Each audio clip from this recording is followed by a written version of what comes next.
পাগলি রে,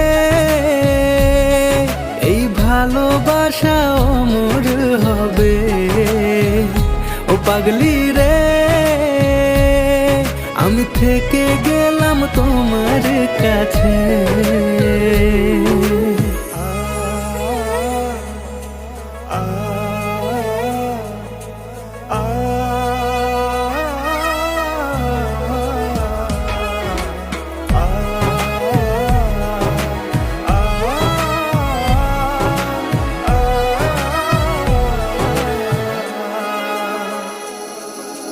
ছোট্ট একটা ঘর আর সংসার হবে মধুর।